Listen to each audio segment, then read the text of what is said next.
पुत्र अचिंत से कहा प्रभु ने, परमेश्वर ने, सत्य पुरुष कबीर देव ने, कि बेटा तू शेष रचना अब तू कर। अब परमात्मा उनको ये दिखाना चाहता था कि जिसका काम उसी को साजे और करे तो मूर्ख बाजे।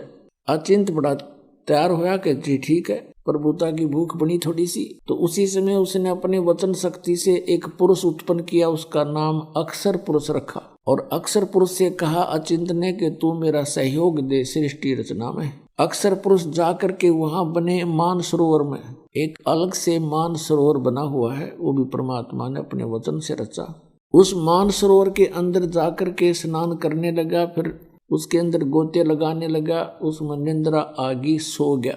तब परमात्मा ने उस सरोवर से ही एक जल लिया अपने चुल्लू में, और उसमें एक अपने मंत्र से वचन से एक अंडा बना दिया इतना बड़ा। उस अंडे को छोड़ दिया उस सरोवर में। वो गड़गड़ गड़गड़ करता हुआ जब नीचे को गया, अक्षर पुरुष की निंद्रा भंग होगी और उसने एकदम कोप हो गया, क्रोध हुआ कि मैं किसने जगा दिया। और जो ही उसने थोड़ा सा क्रोध से देखा कि किसने मुझे निंद्रा, किसने भंग कर दी मेरी, उसके वो क्रोध तेज उस अंडे में प्रवेश हो गया। अंडा दो भाग हो गया, उसमें से ये सरपुरुष निकला, सरपुरुष जिसको ज्योति निरंजन भी कहते हैं। आगे चल के ये काल कहाया। तब परमात्मा ने कहा कि तुम दोनों बाहर आओ, सरपुरुष और अक्षर पुरुष। अक्षर पुरुष तो निंद्रा में था, तेरे को जगाने के लिए हमने ये सब कुछ करना पड़ा, और बाहर आ जाओ तुम दोनों। वो दोनों बाहर आ गए। उनसे कहा कि जाओ तुम अचिंत के द्वीप में रहो। अब तीन एक द्वीप में रहने लगे, सरपुरुष, अक्षर पुरुष और अचिंत पुरुष। उसके बाद परमात्मा ने अपने वचन से हम सभी आत्माओं को वहां उत्पन्न कर दिया, अपने वचन से, अपने शरीर से, अंदर से निकाल दिया वचन से, और हमें अलग अलग स्थान दे दिया कि तुम रहो यहाँ पर। सदाबहार वृक्ष, पेड़, मेवा, काजू, सब, सेब, संतरे, फल, दूध की नदी, अमृत जल। पुत्र अचिंत से कहा प्रभु ने, परमेश्वर ने, सत्य पुरुष कबीर देव ने, कि बेटा तू शेष रचना अब तू कर। अब परमात्मा उनको ये दिखाना चाहता था कि जिसका काम उसी को साजे और करे तो मूर्ख बाजे। अचिंत बड़ा तैयार होया कि जी ठीक है, प्रभुता की भूख बनी थोड़ी सी। तो उसी समय उसने अपने वचन शक्ति से एक पुरुष उत्पन्न किया, उसका नाम अक्षर पुरुष रखा। और अक्षर पुरुष से कहा अचिंत ने कि तू मेरा सहयोग दे सृष्टि रचना में। अक्षर पुरुष जाकर के वहां बने मान सरोवर में, एक अलग से मान सरोवर बना हुआ है, वो भी परमात्मा ने अपने वचन से रचा। उस मान सरोवर के अंदर जाकर के स्नान करने लगा, फिर उसके अंदर गोते लगाने लगा, उसमें निंद्रा आगी सो गया।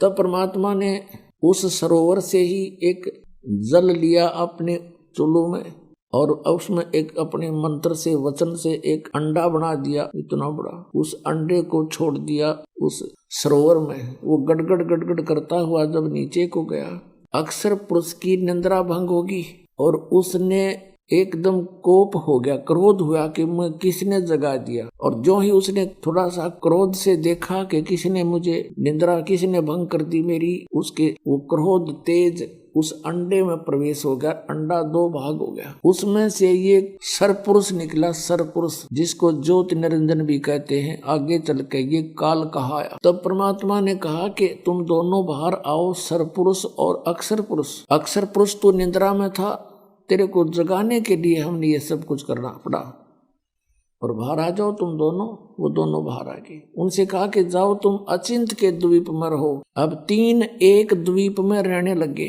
सरपुरुष, अक्षर पुरुष और अचिंत पुरुष। उसके बाद परमात्मा ने अपने वचन से हम सभी आत्माओं को वहां उत्पन्न कर दिया, अपने वचन से, अपने शरीर से, अंदर से निकाल दिया वचन से, और हमें अलग अलग स्थान दे दिया कि तुम रहो यहाँ पर। सदाबहार वृक्ष, पेड़, मेवा, काजू, सब, सेब, संतरे, फल, दूध की नदी, अमृत जल। तो वो तत्व ज्ञान है, उसमें लिखा है कि जौन वेद से मैं मिलूं, ये वेद जानते नहीं। तो पुण्यात्माओं, परमात्मा स्वयं आते हैं, अपने मुख कमल से वो ज्ञान प्रचार करते हैं, और उसी ज्ञान को परमात्मा ने स्वयं ही आकर के, जैसा उनका विधान है, वेदों के अंदर परमात्मा की महिमा सुनाई गई है। जैसा कि आपने परमात्मा की वाणी, कबीर साहिब की वाणी अभी सुनी कि वेद मेरा भेद है, मैं ना मिलूं वेदन के माही, और जौन वेद से मैं मिलूं ये वेद जानते नहीं।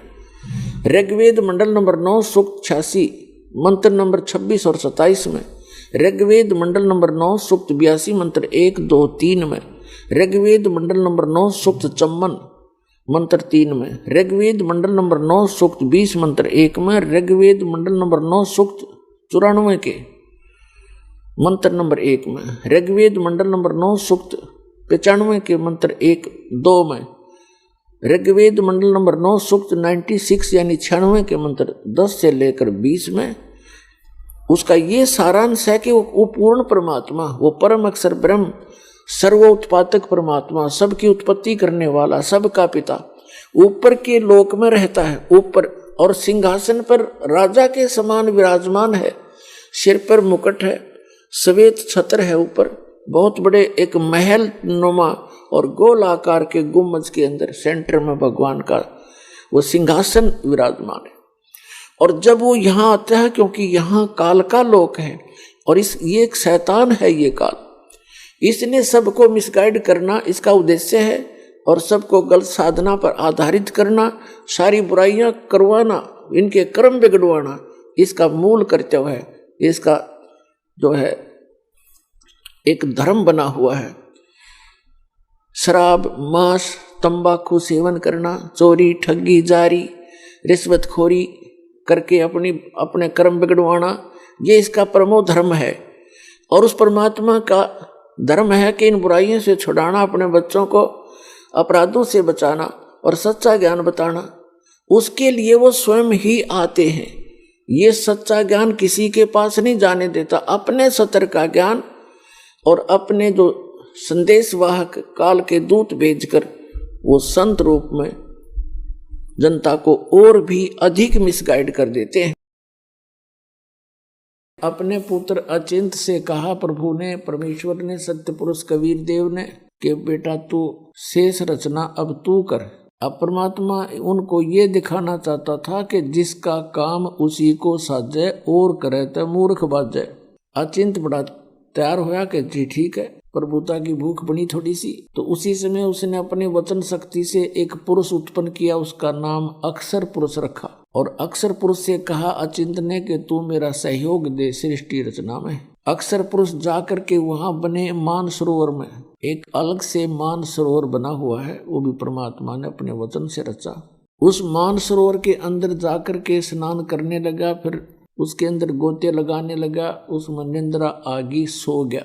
तब परमात्मा ने उस सरोवर से ही एक जल लिया अपने चुल्लू में, और उसमें एक अपने मंत्र से, वचन से एक अंडा बना दिया इतना बड़ा। उस अंडे को छोड़ दिया उस सरोवर में। वो गड़गड़ गड़गड़ करता हुआ जब नीचे को गया, अक्षर पुरुष की निंद्रा भंग होगी और उसने एकदम कोप हो गया, क्रोध हुआ कि मैं किसने जगा दिया। और जो ही उसने थोड़ा सा क्रोध से देखा कि किसने मुझे निंद्रा, किसने भंग कर दी मेरी, उसके वो क्रोध तेज उस अंडे में प्रवेश हो गया। अंडा दो भाग हो गया, उसमें से ये सरपुरुष निकला। सरपुरुष जिसको ज्योति निरंजन भी कहते हैं, आगे चल के ये काल कहाया। तब परमात्मा ने कहा कि तुम दोनों बाहर आओ, सरपुरुष और अक्षर पुरुष। अक्षर पुरुष तो निंद्रा में था, तेरे को जगाने के लिए हमने ये सब कुछ करना पड़ा, और बाहर आ जाओ तुम दोनों। वो दोनों बाहर आ गए। उनसे कहा कि जाओ तुम अचिंत के द्वीप में रहो। अब तीन एक द्वीप में रहने लगे, सरपुरुष, अक्षर पुरुष और अचिंत पुरुष। उसके बाद परमात्मा ने अपने वचन से हम सभी आत्माओं को वहां उत्पन्न कर दिया। अपने वचन से, अपने शरीर से, अंदर से निकाल दिया वचन से, और हमें अलग अलग स्थान दे दिया कि तुम रहो यहाँ पर। सदाबहार वृक्ष, पेड़, मेवा, काजू, सब, सेब, संतरे, फल, दूध की नदी, अमृत जल।